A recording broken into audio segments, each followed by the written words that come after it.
वो वक्त ज्यादा मजे का होता है जब आप बिक ही नहीं रहे होते, जब लोग सुन ही नहीं रहे होते, आप जब लोग मान ही नहीं रहे होते। तनकीद, तन्हाइयां, डिनायल, रिजेक्शन ऐसा हाईलाइटेड खड़ा होता है आपकी लाइफ में, आप सोच नहीं सकते। लेकिन जब ये अल्लाह का मौजा आता है और जब ये घूमता है ना, जब ये पलटा घूमता है इंसान का और अल्लाह का मनोसलवा उतरता है इंसान का, सबसे ज्यादा एंजॉयमेंट है वो चेहरे देखने की जिनके सामने से तू गुजरे। इससे बड़ा सुकून क्या हो सकता है बेटा? अल्लाह ने तुझे फतह दी दुनिया के। वो जो तेरी कब्रें खोद के आए थे और वो जो तेरे जनाजों की तैयारियां करके बैठे हुए और तिनके को जो अल्लाह बचाएगा ना वहां से, वो सच की ये सुकून है कि मैं तेरी गुर्बत में हिला गया दुनिया। ये सुकून है कि मैंने सच्चाई और पॉजिटिविटी के इतने बाप गर्म कर दिए जब इतनी मनफियत और नेगेटिविटी खड़ी थी। उम्मीद का पैकर बनाया अल्लाह ने किसी को, इससे बड़ी क्या जीत हो सकती। ये सुकून है बेटा कि मैं आजाद हूं और इन्फ्लुएंस कर रहा हूँ, इम्पैक्ट क्रिएट कर रहा हूँ। लीडरशिप इतनी बड़ी हो कि लोग लोटे उठाने आते हो बेटा तेरे कि उस्ताद जी हमें कुछ सिखा दे। This is the fun of life बच्चे। जब ये तूफान गर्म हो तभी तो दिए जलाने का मजा है जिंदगी के अंदर। जब हवाएं का रुख तेरे खिलाफ हो बेटा तभी तो एक फलसफा बन के उभरने का मजा है। लोगों के साथ रेवड़ के साथ चलने के अंदर हर वक्त इनकी सिमत चलना, ये कैसे सुकून हो सकता है? उस पाकीज़गी को पाने के लिए तुझे आंखों से दरिया बहाने पड़ेंगे आंसुओं के। जब वो आंसू बह जाएंगे, जब तू अपनी औकात को, अपनी हैसियत को कायनात में पहचान लेगा, जब तू अल्लाह की हैसियत को पहचान लेगा, उसकी मैं को पहचान लेगा और अपनी मैं को कुर्बान करेगा, this is the start of सुकून कि मैं आजाद हो गया लोगों से। आज मर भी गया, कुछ तो मेरे अमाल नामे में कुछ 3-4 अच्छी चीजें तो होंगी, शायद अल्लाह माफ कर दे। और यकीन रखिए अल्लाह गाफिल दिल की दुआ कबूल नहीं करता। यकीन रखिए अना इंदा ज़न्नी अब्दी भी, अल्लाह कहता है मैं तेरे गुमान के मुताबिक बड़ा दिल लेके आ, तुझे बड़ी सल्तनत दुनिया और आखिरत में देगी। छोटा मसला छोटी चीज ही मिलेगी बेटा आगे से। तो आज से अपना अल्लाह के साथ ताल्लुक मजबूत कर, आज से अपने आप के साथ ताल्लुक मजबूत कर, अपने नफ्स की पाकीज़गी उनको अपनी जगह पर रखे बगैर, वज़ा पे रखे बगैर, उस कता पे रखे बगैर जहाँ के लिए वो उसूल बने थे।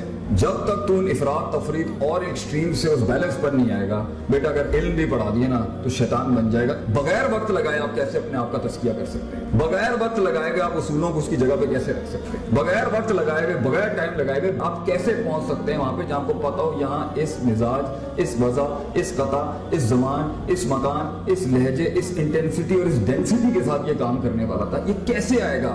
अक्सर काम हमारे इसलिए दुनिया में खराब हैं, अक्सर बर्बादियां हमारी इसलिए खड़ी हुई हैं और सुकून इसलिए बर्बाद हैं उनके एक तो हम अल्लाह से दूर हैं, वो तो है ही है। दूसरा हमारे फैसले गलत, तरजीहात गलत, हमें पता नहीं है यहाँ पे किस तरह करना था, किस म्यार से करना था, किस मिजाज से करना था। तो स्ट्रेटेजिकली भी ग्राउंड के ऊपर हम मार खा रहे हैं, सुकून नहीं है, फैसले गलत, और स्पिरिचुअली भी हम मार खा रहे हैं, अल्लाह से ताल्लुक नहीं है, और पर्सनली भी मार खा रहे हैं कि अपने आप से भी ताल्लुक नहीं है। और एक झूठ के अंदर अगर इंसान ने जिंदगी गुजारनी है तो ठीक है, फाइन, झूठ के साथ आप जी तो लेंगे, लेकिन अल्लाह ने इंसान को एक मुआवजा नहीं दिया। ये मेरे लिए बहुत मुश्किल था कि मुआवजे इंसान के साथ हो, ये तो एक डिग्री, इंसान खुद एक अल्लाह का मुआवजा बन जाए, खुद अल्लाह की एक दलील बन जाए, अल्लाह की एक हुज्जत बन जाए दुनिया के। और इससे बड़ी क्या बात है कि जिंदगी में इंसान वो काम करे कि क़यामत के दिन अल्लाह बुला के बोले क्या मेरा ये बंदा नहीं कर रहा था? वो काम कर कि अल्लाह की दलील बन जा तू वहां। वो काम करके क़यामत में जब लोग कहेंगे ना ये काम होता नहीं था, ये काम हमारा मसला, तो अल्लाह तुझे बुला के बोले क्या ये नहीं था तुम्हारे अंदर? क्या इसने बर्दाश्त नहीं किया? क्या इसने मजाज नहीं देखे? क्या इसने वक्त नहीं काटा? क्या इसने तंगी नहीं काटी? क्या इसने डाइवर्सिटी नहीं अपनाई? क्या इसने उन तन्हाइयों अंधेरों में हमें नहीं पुकारा? तो बेटा जिंदगी ऐसी गुजार कि इंसान को छोड़ के दूसरी मखलूकात तेरे हक में गवाहियां दे। आसमान जमीन से उतरे वो सारी चीजें, ये कायनात तुझे रिस्पॉन्स करेगी बेटा। इससे बड़े सुकून के कायनात तेरे हक में रिस्पॉन्स करेगी। तू इससे रिस्पॉन्स नहीं ले सका, तू इसको यूटिलाइज नहीं कर सका, तू इसको अपने हक में नहीं खड़ा कर सका। ये मगर स्टार्टिंग पॉइंट है अपने आप और अपने रब से मुलाकात। इसको माइनस करके ये मादा परस्ती से अगर आपको लगता है कुछ मिल जाएगा आपको, तो बेटा ऐसे लोग जिन्होंने इन वजह से तुझे कबूल किया था और तूने इन वजह से जिनको कबूल किया था, बेवफाइयां, गद्दारियां और छोटे पनों के अलावा कुछ नहीं दिखेगा। अल्लाह ताला मेरी कौम को, मेरे बच्चों को जिंदगी में इनको वो सुकून अता फरमाए जो हकीकी सुकून है, अल्टीमेट सेटिस्फैक्शन। वाखिर दावाना अल्हम्दुलिल्लाह रब्बिल आलमीन।